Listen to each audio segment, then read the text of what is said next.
The wind remembers no kings. Across the endless grasslands of Mongolia, empires vanished without leaving walls behind. But one boy, abandoned with nothing, would grow into the most feared conqueror in history. The year was 1162.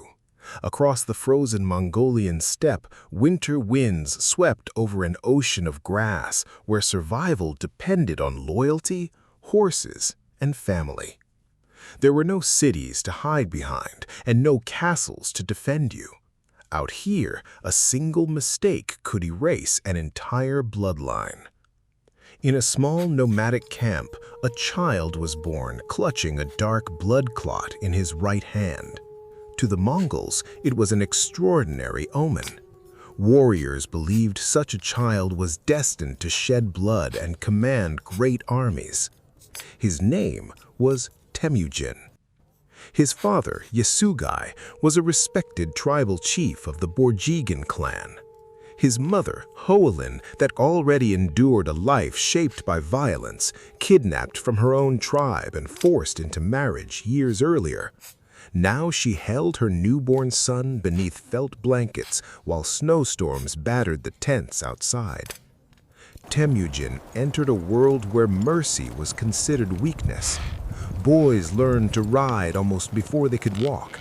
Every family migrated with the seasons, carrying their homes on wagons pulled across the grasslands. Food could disappear overnight. Allies became enemies without warning.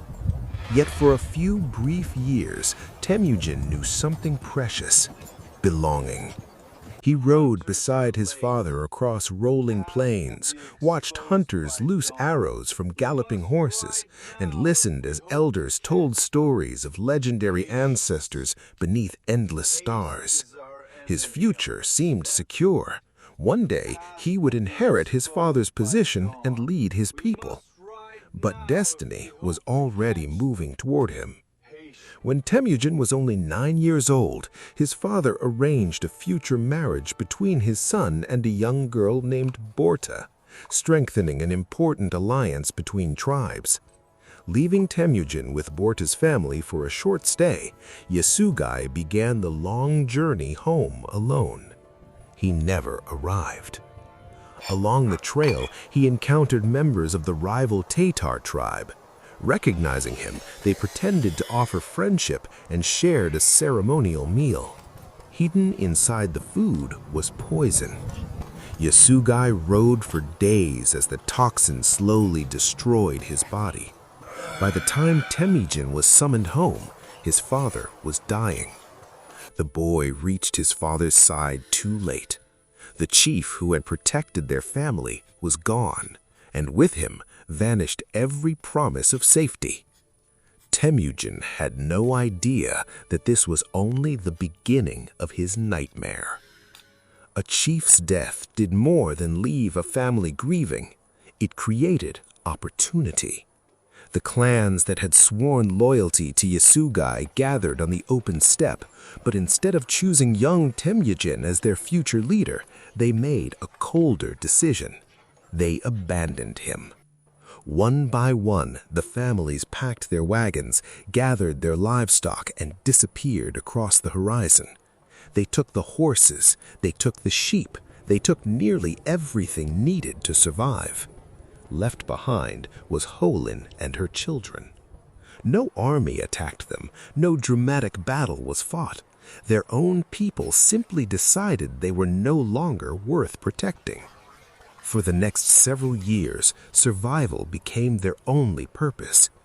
The family lived on wild berries, roots, fish caught from icy rivers, and small animals trapped in the grasslands. Hunger became so constant that Temüjin later remembered it as one of the defining experiences of his life. The proud heir of a tribal chief was now searching the dirt for edible plants. But poverty brought another enemy. Inside the family itself, tension exploded. Temüjin's older half-brother Bektir often claimed the best food for himself, insisting on his seniority while everyone else starved. Every meal became another reminder that leadership and survival could not be separated. One day, Temüjin made a decision that would haunt history. He and his younger brother waited in silence as Bektir walked across the hillside. Drawing their bows, they released their arrows. Bektir fell dead. It was not a battle between strangers, it was the killing of his own brother. Historians believe the act was driven by desperation rather than ambition, but its meaning was unmistakable. Even as a teenager, Temüjin had learned that hesitation could mean death. His mother was devastated. She condemned her sons, warning them that they had weakened the very family they were trying to save. Yet nothing could undo what had happened. The abandoned boy had crossed a line from which there was no return. And somewhere beyond the horizon, enemies were beginning to notice that Yasugai's son was still alive. Temüjin was still in his teens when his family's luck ran out again. The Temüjin tribe of rivals connected to his father's former clan captured him during one of their movements across the steppe. Rather than executing him immediately, they chose something even more humiliating. They enslaved him. Around his neck, they fastened a heavy wooden kang, a large wooden collar designed to prevent escape. He could barely sleep. He could barely eat without assistance. Wherever he walked, the weight announced his defeat. For many young prisoners, this would have been the end of the story. But Temüjin refused to believe fate had finished him. In one evening, as the camp settled into darkness, an opportunity appeared. Guards grew careless, families retreated into their tents, the endless steppe became quiet except for the wind. Temüjin ran. The wooden collar made every movement agonizing, yet he sprinted towards a nearby river and threw himself into the freezing water.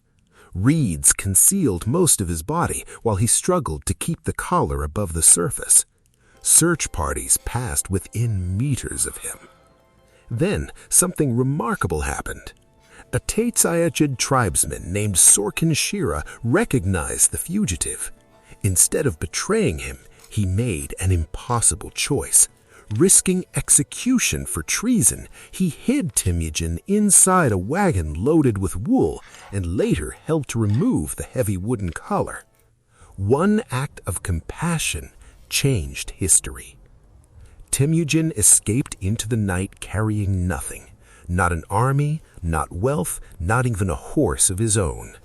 But he carried something far more dangerous. He had learned exactly how fragile power was. Years later, he would reward loyalty with extraordinary generosity because he never forgot the stranger who saved him. And he would punish betrayal with terrifying brutality because he never forgot those who abandoned him. The future Genghis Khan was being forged not by victory, but by suffering. Freedom did not restore Temüjin's world.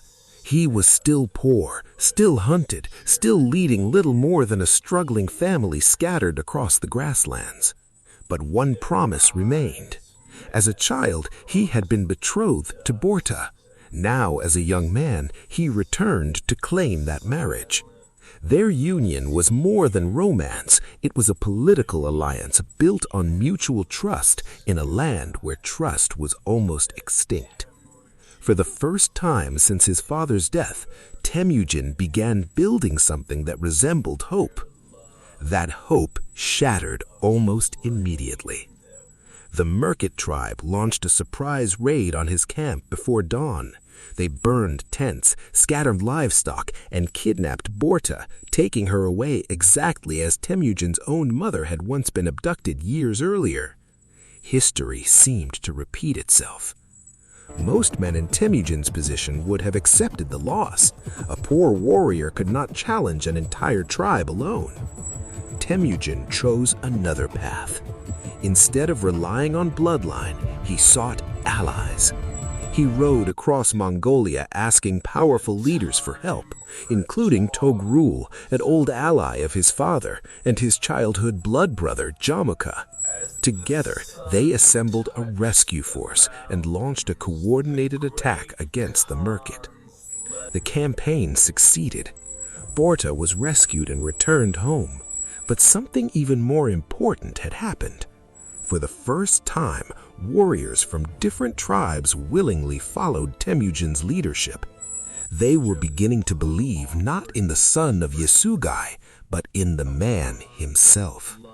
Among those celebrating victory stood Jamuka, smiling, beside the friend he called brother. Neither of them knew that their friendship was quietly becoming one of history's greatest rivalries. Subscribe to watch the next part.